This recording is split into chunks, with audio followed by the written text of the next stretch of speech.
Если завтра Россия вторгнется, нападет на Казахстан, кто тебе будут наши? Ну, как бы родина моя Россия. Все понял. Вопросу больше не имею.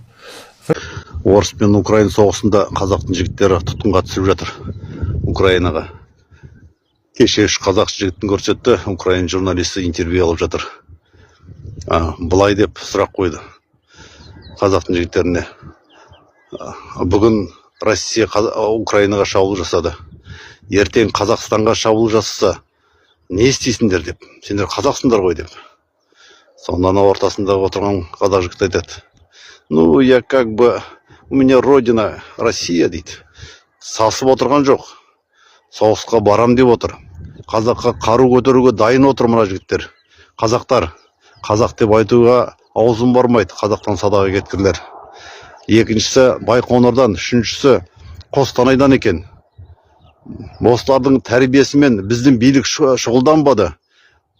Бұлар орысша оқып, орыс мультигін көріп, орыстың киносын көріп, орыстың жаңалығын өстіп, телевизорын көріп өскен жастар. Кімнің тілінде сөйлесең, сол елдің шоқпарын соғасын деген біздің Алаштың арыстары. Міне, кімнің шоқпарын соғып отырғаны көрініп тұр. Ертең елге қауіп төнетін болса,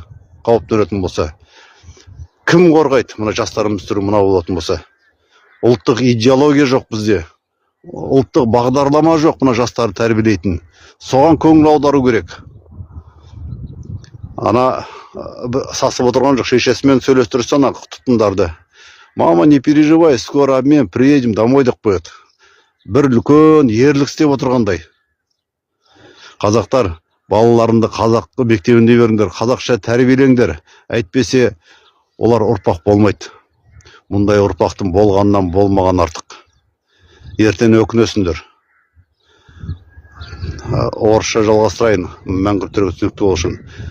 Вы, мангурти, наемники, кому вы нужны? Никто вас не обменяет.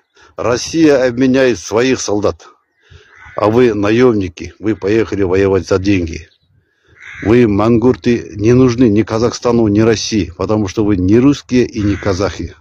Вы мангурты, которые поехали убивать мирных жителей. Сондықтан құрметті сот, жастарымызға ие болайық, тіркеле отырыңыздар.